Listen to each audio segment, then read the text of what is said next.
महाराज माताओं का जो नियम बताया गया है, पहला नियम तो ये कि आप अपने पति की बात मानो। अच्छा, कितने मानती है? उठाना एक भी नहीं। अब बेचारी कुछ तो सोच रही होंगी, हाथ उठा भी दे। पति पहले ही पीछे से देख रहा है कि उठा रही देवी जी या नहीं उठा रहे। और अगर यहाँ हाथ उठा लिया तो घर जाके मामला गड़बड़। वहां बड़े हाथ उठा रही थी, पतिव्रता बन रही थी, यहाँ देखो गाली दे रही हो। अब आप कहो देवी जी को कैसे पता? तो हम भी इसी लोक में रहते हैं, सब देखते हैं। तो कहते हैं कि बात माननी चाहिए, कहते हैं नाम नहीं लेना चाहिए, पति का नाम अपने मुख से ना ले, उनकी आयु घटती है। कितनी लेती है? उठाइयो हाथ।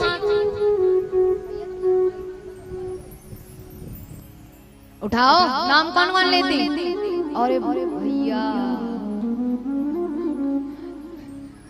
ये बात तो मुझे हजम नहीं हो रही। गांव में भी ये हो रहा है, शहरों में तो चलो फिर भी देखते थे कि भैया ऐसे बुलाते, इधर नाम लिया नहीं कि बस बच्चे जैसे दौड़े गए। तो कहते पति का नाम मुख से नहीं लेना चाहिए क्योंकि उनकी आयु घटती है।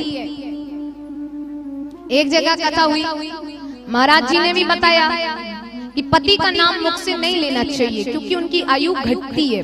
थोड़ी देर बाद भजन गाया, जय रघुनंदन कंस निकंदन देवकी नंदन त्वम शरणम।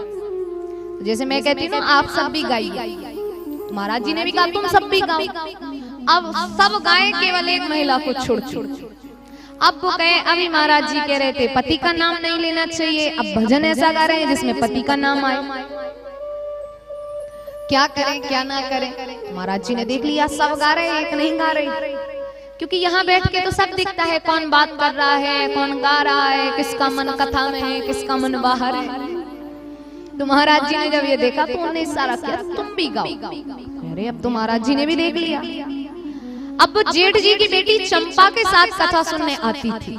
अब वो दिमाग लगाती है और भजन गाती है, जय रघुनंदन कंस निकंदन चंपा के चाचा त्वम शरणम। जय रघुनंदन कंस निकंदन चंपा के चाचा त्वम शरणम। भगवान भी देख के मुस्कुराने लगे, बड़े विचित्र भक्त हैं। तो माताएं बड़े जल्दी दिमाग भी लगा लेती हैं और कहते हैं जब तक आपके पति भोजन ना कर ले तब तक आपको भी भोजन नहीं करना चाहिए। ऐसी कितनी है जो उनसे पहले खा लेती हैं? हाथ उठाओ, हाथ उठाओ या नहीं उठाओ, आपकी हंसी बता रही है कि आप खा लेती हैं उनसे पहले। देखिए, कहते हैं पहले पति को भोजन कराएं, इसके बाद आप भोजन करिए। लेकिन अगर आपके पति सही समय पे आ रहे हैं तो भूखी रहो। 9, 9:30, 10, 10:30, 11, 12 पी खा के हिलते डुलते दीवाल पकड़ पकड़ के आ रहे हैं तो कोई धर्म नहीं बनता कि तुम भूखी रहो। फिर तो 8 बजे खाती हो तो 7 बजे खा के तैयार। महाराज पता नहीं आके कौन सा नाटक कर दे के खाई ना पाए। लेकिन अगर सही समय पे आते तो पहले उनको भोजन कराएं, इसके बाद आप भोजन करें। एक और नियम देखिए, ये मेरी तरफ से है, ये भागवत जी में नहीं है।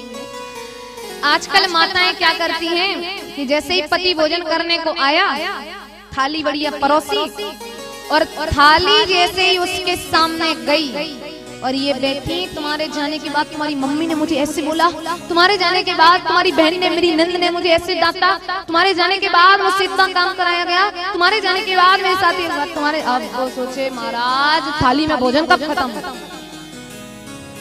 तो ये दिन भर की महाभारत सुनाने मत बैठो, पहले उसको अच्छे से खा लेने लो, फिर उससे भी लड़ो।